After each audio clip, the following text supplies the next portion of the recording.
What's up? It's Richie from the Mac and Cabby channel. I hope you're doing really well today. Um, so I've just come on just to tell you a few bits and pieces, obviously what's been happening this week and just sort of my thoughts of going forward, you know what I mean? So yeah, we've had quite an interesting week really, haven't we? We have got Gio, or how do you pronounce it?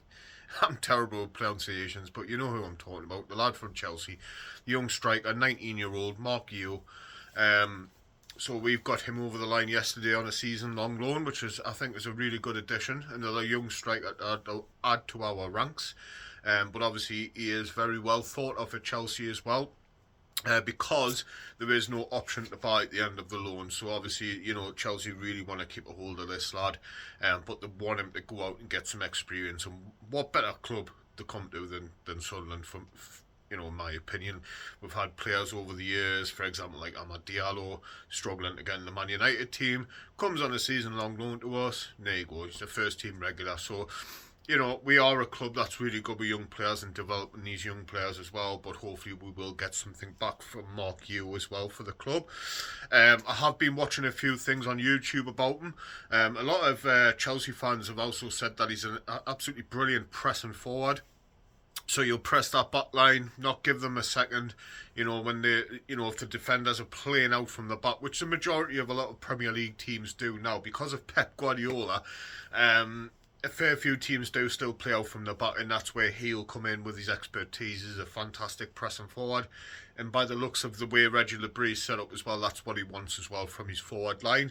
The only little snag that we do have with Mark Hugh is he does have to play a certain amount of games for us. There is a clause in his contract. I'm not entirely sure what it is to detail, but basically what it is if he doesn't play these so many games for us across the season, there's either some sort of financial penalty or Chelsea can recall him if they want to at any time.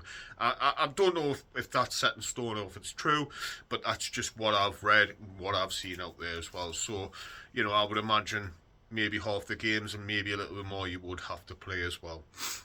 So moving on, well, that would be interesting to see him actually in action.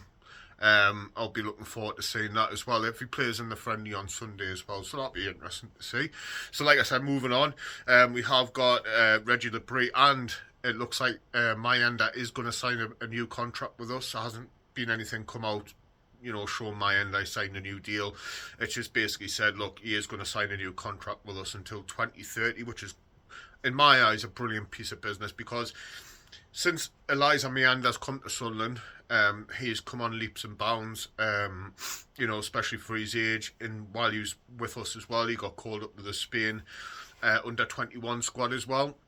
So obviously he is developing and he's starting to get noticed. I know a few clubs as well probably had their eyes on him, but Mandla has come out and stated that he does love the club and he does want to stay here, and that's fantastic, because if he has a really good season for us this season coming up, which I really hope he does, you know, it's going to, you know, work in our favour if anything. If he does decide that he wants to leave in the future, which I really hope he doesn't, we've still got him tied down to that contract, so we can potentially ask for more money.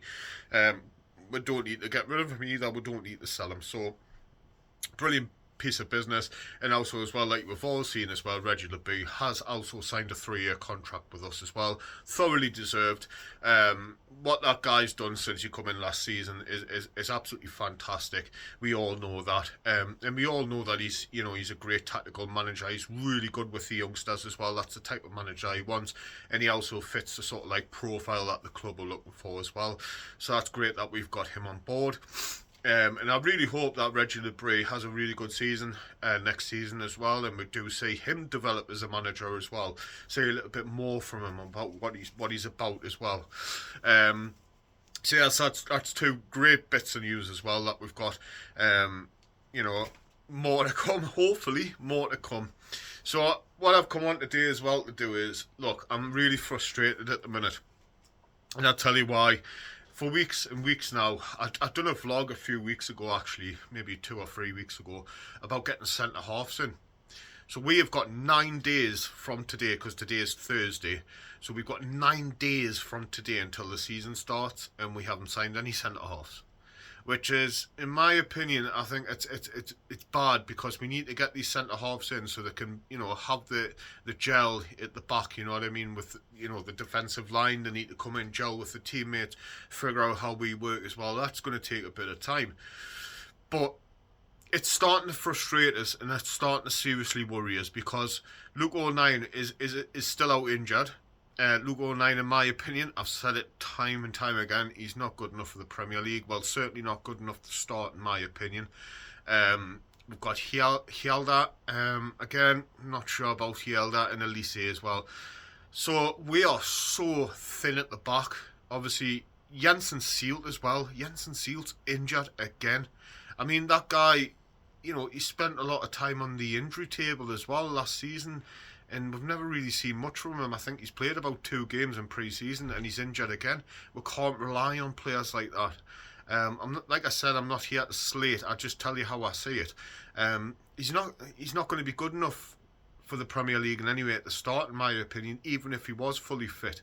Yes, he is a big lad, and he is good at set pieces, free kicks and things like that. He has got a threat to him, and he also got the threat as well to get the ball clear from in the box when the corners do come in. But what we're going to do, I mean, let's like I said the last time in my vlog as well, imagine if Dan Ballard got injured as well. Who are we going to play at the back? And this is really, really stressing me out. And I know a lot of people are saying, look, put your trust and speak when, they know what they're doing, etc., etc. Yes, I have, and yes, I do trust them, and I do believe that they're going to get the right bodies in.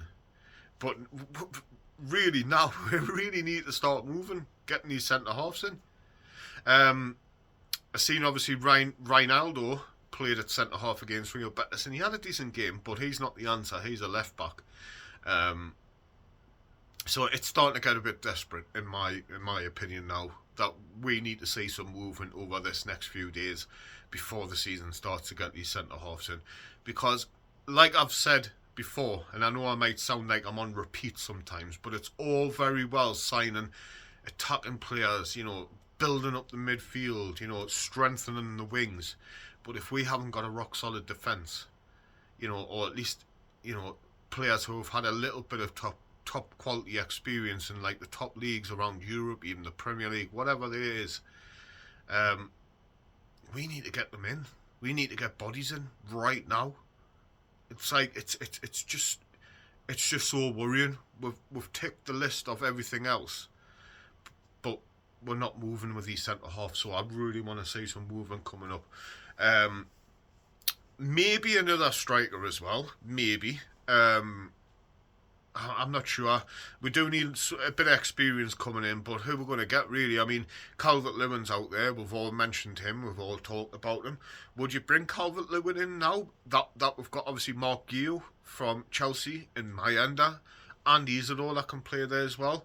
Would you bring him in to sort of like sit on the bench, or would you, when he's fit to play? But he's another injury-prone player.